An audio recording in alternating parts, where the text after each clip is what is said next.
Y'all don't talk enough to y'all elders. Tell them, Ma. Yeah, like I know for a fact that my grandfather had something to do with the railroads and the press, the black press, because that's where they found him, and they put him through that press. That's how he died. So now a lot of this stuff is coming clear to me about what they was doing to the Native Americans that owned the land and had the land and everything. The indigenous. The indigenous people. Not the suburbs. No, not to mistake them with them. That's not what I'm talking about. I'm talking about the indigenous people of this land.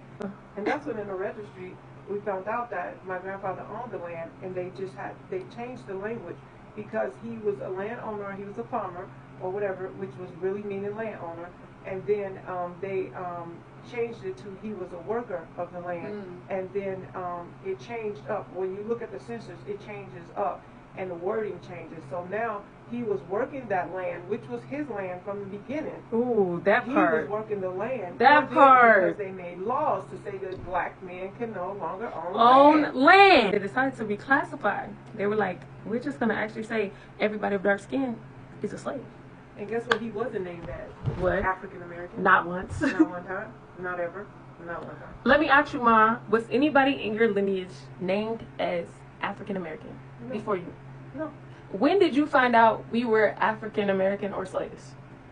1978 or something. When were you born? When were you born? I was born in 1966. Okay, and you found out you were African or slave when? In 1970, whenever Roots came out. When Roots came out. Or 1978, I can't remember the year. When they told you that you was a slave from Roots, what happened? We told them to school up is what happened, because we went back to those white folks talking about something. What the heck y'all mean y'all had us as slaves? No.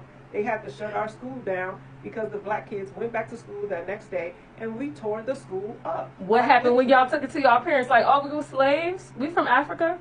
They said they didn't know about it either. That was new to them. It was new to them that we were slaves in Africa. My parents or grandparents never sat around and told us slave stories. What did Granny Grand tell you she was? She told me that she was Cherokee and that she was Native American, and that's what she said. That's my Granny Grand, but it's her grandma.